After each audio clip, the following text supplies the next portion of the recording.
Hello friends, आज CTET के maths के पेडागोजी जो आपके एग्जाम में 15 अंक आता है उसका एक महत्वपूर्ण कॉन्सेप्ट जो गणितीय शब्दावली में क्वेश्चन आता है, आज मैं उसको चर्चा करूंगा जो आपके एग्जाम में कम से कम आपको 102 अंक दिलाएगा। 102 अंक आपका फिक्स है। इस वीडियो से, इस टॉपिक से आपको एग्जाम में हर बार पूछा जाता है। चलिए आज मैं देखता हूं, इस कंसेप्ट को समझाने के बाद मैं तुरंत सीटेट के एग्जाम में जो क्वेश्चन पूछा गया है वो क्वेश्चन अवश्य तुरंत अभी सोल्व करवाऊंगा। जो आपका कंसेप्ट है गणितीय शब्दावली, जो टॉपिक है छोटा सा गणितीय शब्दावली, और इससे रिलेटेड जो है आपका टॉपिक है, कहता है तुलनात्मक जामा। तुलनात्मक जामा किसको कहेंगे? जब ए के पास बी की तुलना में एक्स वस्तु अधिक हो तो इसे तुलनात्मक जमा कहेगा, यानी तुलनात्मक जमा कहते हैं। मान लीजिए ए मैं हो गया, बी मनीष हो गया और एक्स क्या हो गया? वस्तु हो गया और अधिक बोलेगा तो आपको क्या लगाना है? तुलनात्मक जमा। या आपसे एग्जाम में पूछेगा मेरे पास 10 पेन है, मनीष के पास 15 पेन अधिक है, तो क्या होगा? यह होगा तुलनात्मक जमा। चलिए अब नेक्स्ट देखते हैं पॉइंट। तुलनात्मक घटा क्या है? जब ए के पास बी की तुलना में एक्स वस्तु कम हो, यहां पर अधिक की चर्चा किया गया है, यहां पर कम हो तो इसे तुलनात्मक घटा कहेंगे। अब देखते हैं आपका वैकल्पिक जमा क्या है।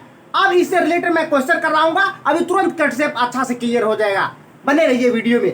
कहता है वैकल्पिक जमा, जब यह कहा जाए कि ए के पास बी से कितना वस्तु अधिक है। भैया यहाँ पर ए की तुलना की बात किया गया है, लेकिन यहाँ पर ए के पास बी से कितना, यानी से कितना वस्तु अधिक है, तो यह क्या हो जाएगा? वैकल्पिक जमा। अब जो पॉइंट है लास्ट, वैकल्पिक घटा क्या है? यह तो बात किया गया वैकल्पिक जमा, यह वैकल्पिक घटा। जब यह कहा जाए कि ए के पास बी से कितने वस्तु कम है, यहां पर अधिक की चर्चा है, यहां पर कम की चर्चा है। अगर कम की चर्चा रहे तो वैकल्पिक घटा, तो यह क्या हो जाएगा? वैकल्पिक घटा। यह क्या हो जाएगा? वैकल्पिक घटा। अगर अधिक रहेगा तो आपको वैकल्पिक जमा। इसमें भी तुलनात्मक में अधिक रहेगा तो तुलनात्मक जमा,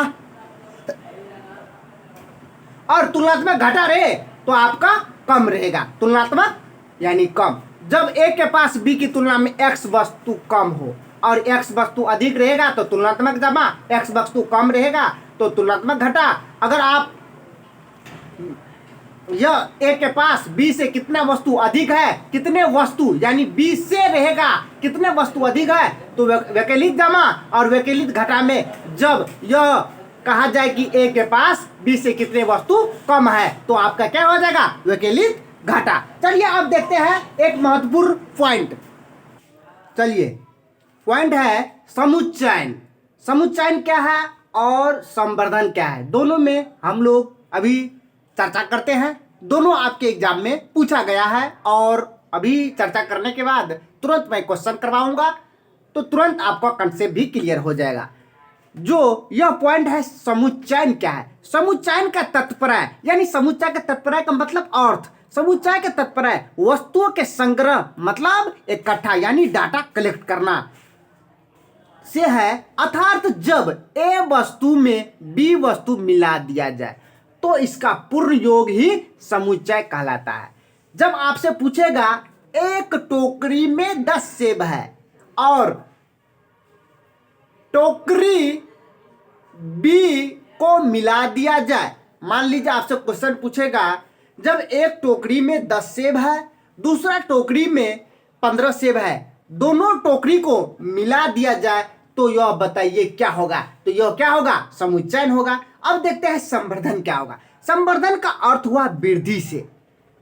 जब ए में एक्स की वृद्धि हो जाए तो इसे संवर्धन कहते हैं। क्या कहते हैं? संवर्धन कहते हैं। आपसे क्वेश्चन इस प्रकार रहेगा, जब एक मोबाइल फोन की कीमत में पहले था 10,000 अब हो गया 12,000, यानी 2,000 की वृद्धि हो गया, तो यह क्या होगा, यह होगा संवर्धन। कितना का वृद्धि हुआ, 2000 का। यह हमको सवाल नहीं बनाना है, इस सवाल को थीम को समझना है और इस प्रकार समुच्चयन और संवर्धन को लगाना है। चलिए अब देखते हैं क्वेश्चन जो आपके सीटेट के एग्जाम में पूछा गया है। चलिए क्वेश्चन देखते हैं जो आपके सीटेट के एग्जाम में पूछा गया है। क्वेश्चन है, योग पर निम्नलिखित शब्दावली समस्या को पढ़ाइए। आप शब्दावली को जो समस्या है उसको हम लोग कैसे पढ़ाएंगे बच्चा को, किस प्रकार। तो आपका ए नंबर जो पॉइंट दिया गया है, एक टोकरी में 15 संतरे और दूसरी टोकरी में 17 संतरे, तो सब मिलाकर मिलाने की बात किया गया है। अगर मिलाने की बात किया जाएगा तो हम क्या बोले थे, समुच्चय। और दूसरा है, एक 9,950 वाले मोबाइल फोन की कीमत में बजट के बाद 375 की वृद्धि हो जाए। अगर वृद्धि हो जाए तो हम क्या बोले थे, संवर्धन। नई कीमत क्या होगा, निम्नलिखित में से कौन सा कथन सही है। तो कह रहा है ए हमारा क्या हो गया, ए हमारा समुच्चयन हो गया। अब बी हमारा क्या हो गया, संवर्धन। क्यों, यहां पर मिलाने की चर्चा किया गया। अगर मिलाया जाएगा तो क्या होगा, समुच्चयन। अगर वृद्धि किया जाएगा तो क्या होगा, संवर्धन।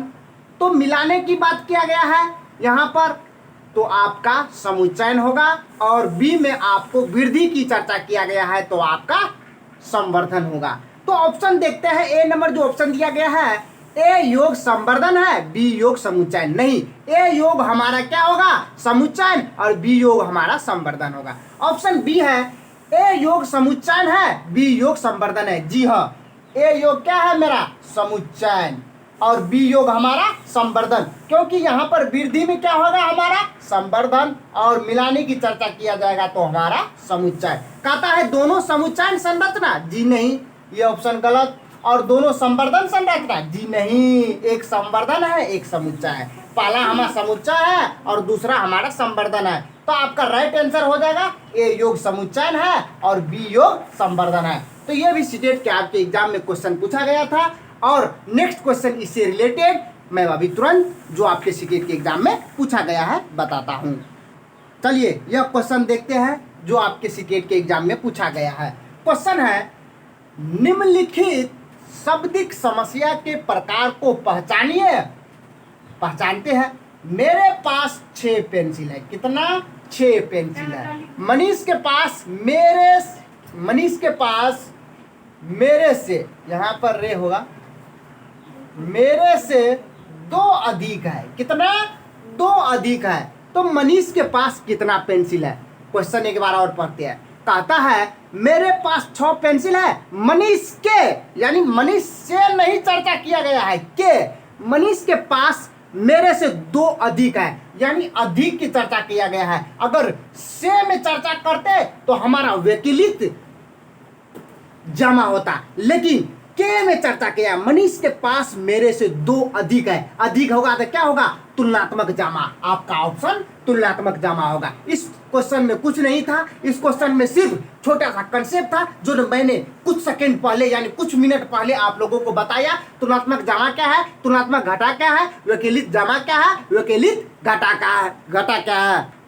ये चारों कंसेप्ट मैंने तुरंत 2 मिनट पहले बताया हूँ और इसको समझाया हूँ अच्छा से, और यही क्वेश्चन आपको एग्जाम में पूछा गया है।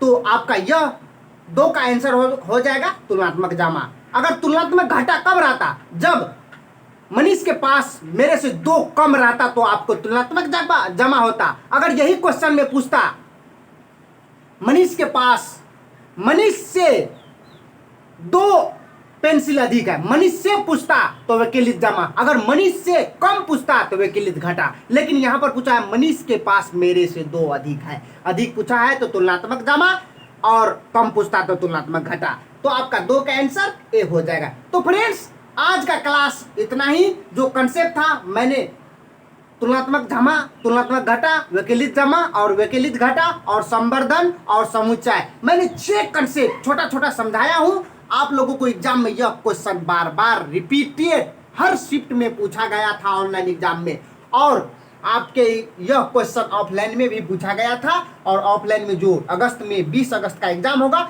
निश्चित आपका यह क्वेश्चन 100% आएगा। चलिए फ्रेंड्स, मिलते हैं नेक्स्ट वीडियो में मैथ्स के पेडागोजी के साथ।